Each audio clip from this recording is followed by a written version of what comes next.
Hey, how's it going? I'm doing well. I'm doing well. How are you doing today? Doing good. Cool, cool. Thanks for taking the time out to talk to me today. Yeah, no problem. All right.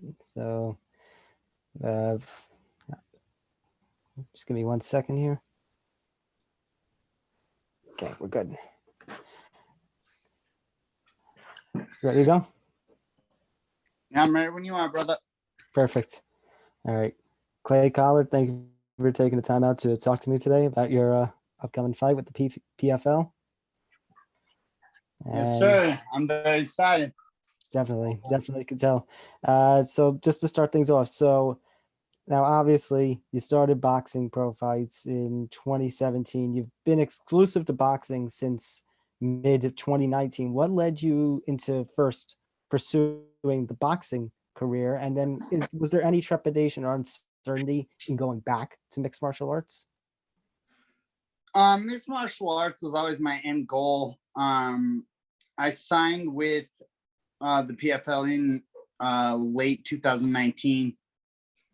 So they didn't want me to take any mixed martial arts fights until the tournament started in 2020. And so I was boxing up until that point.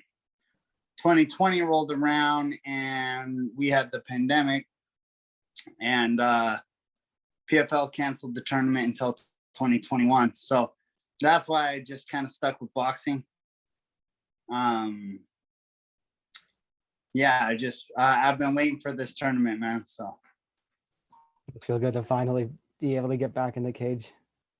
yes, sir. I'm extremely excited to get back to mixed martial arts. So Now, are you going to be going back into boxing even with this move to the PFL? Are you going to be able to find a balance between boxing and mixed martial arts?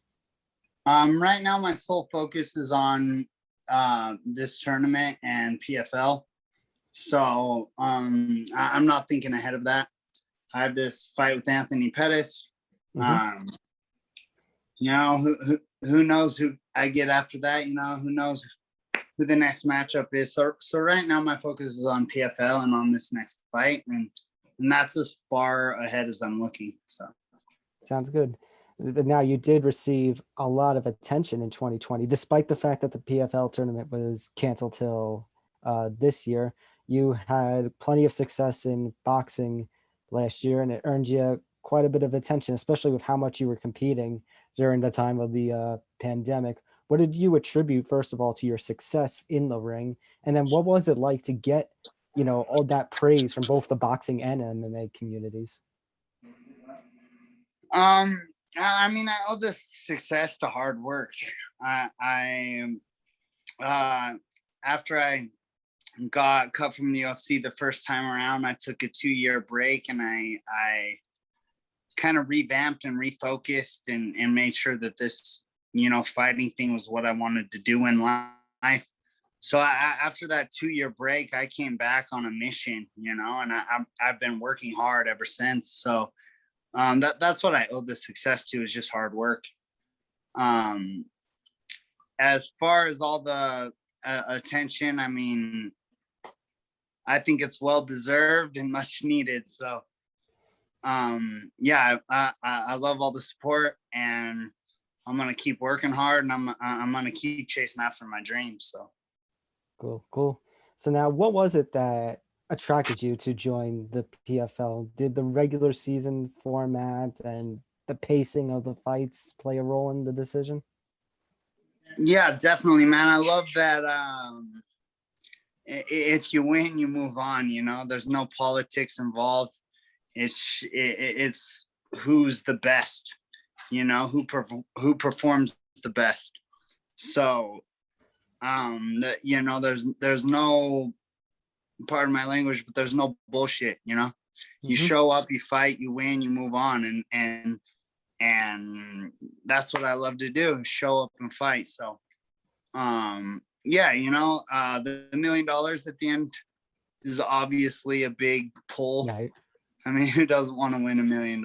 So I love the tournament format. I love that you show up, you win, you move on, and if you win, you get paid. So Now, a report has come out just a few hours ago that the PFL's format for 2021 is going to be a little different. They're only going to be taking the top four fighters into the playoffs instead of doing the quarterfinals, semifinal one night thing. It'll just be a semifinals. Do you feel it takes away from the special PFL format, or is it just simply, adding pressure to your performances inside the cage during the season? I mean, I was excited about the two fights one night type of thing. I think I'm built for that type of stuff. So I was excited about that. Where it's not happening, it doesn't change the fact that you win, you move on. So yeah, I mean, I believe I'm one of the top guys in the world. I've been training in some form of combat sports since I was 6 years old, and it's been a steady go at it. So I'm just ready to show up and prove, who I am and what I got, and I guess the future will tell. So Now, sticking with all the changes to the 2021 season, the environment, the PFL is going to have a bubble in Atlantic City this season, at least no fans at the start. You've been competing in, bubbles with the boxing as of late over in Las Vegas. Do you feel being more acclimated with that environment and having those fights over the past year in that environment is going to give you an advantage over, the guys who haven't fought in a while because of the canceled last season and now are going to be competing in this kind of environment for the first time? yeah, I mean, I would like to think it would give me an edge, 100%. I know a lot of guys are upset about the 17 days and going out there and not being able to bring the whole team and certain coaches and certain stuff like that. But to me, it's a vacation, man. I get to go spend time in a fancy hotel and get my food catered, and I get to work out and I get to fight. Like there's nothing funner than that to me. So yeah, I would like to think that it will give me an edge. Will it? Who knows? But I would like to think so, yes. Now, obviously, fighter pay has become a topic of conversation going on in the MMA community right now with what's going on with the UFC and John Jones. Now, as somebody who has competed in the UFC, is going to compete in the PFL, where I believe they still have the two sponsor thing with their uniforms.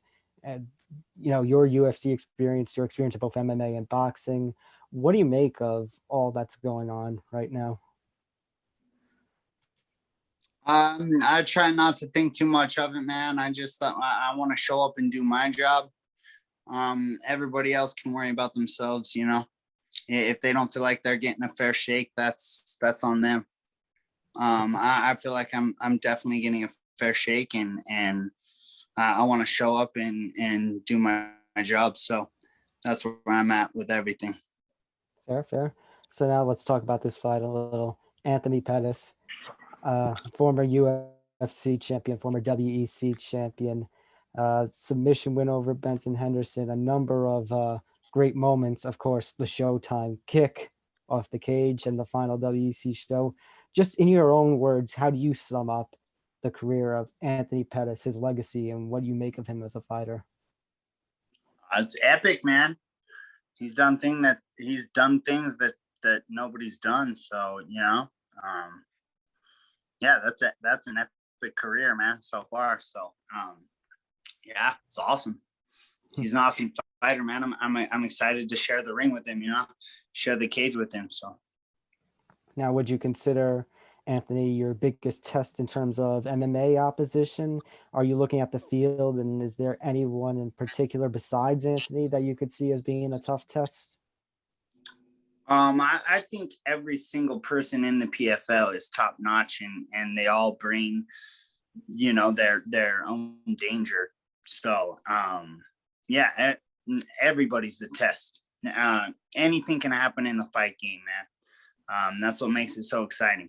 So you could be winning the whole fight and get caught and lose. You could be trashing the guy and get submitted, and so Anything can happen in the fight game, so everybody's dangerous, man.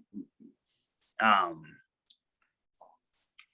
yeah, I think every single person in the PFL is gonna be a problem that, you know, we're all gonna have to deal with each other, you know. So do I think Anthony Pettis is the biggest test today? I would like to think so. Yes, I fight every fight like it's a world championship fight nowadays, you know. So he's definitely that caliber, and so to me, this is the belt fight. You know what I'm saying? So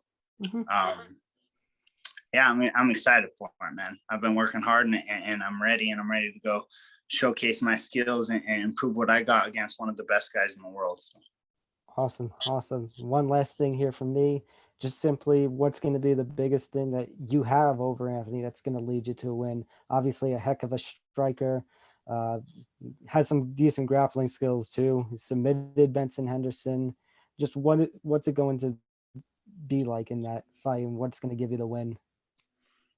It's gonna be my will, man. I'm gonna go out there and will that win, baby. That's what I do, you know.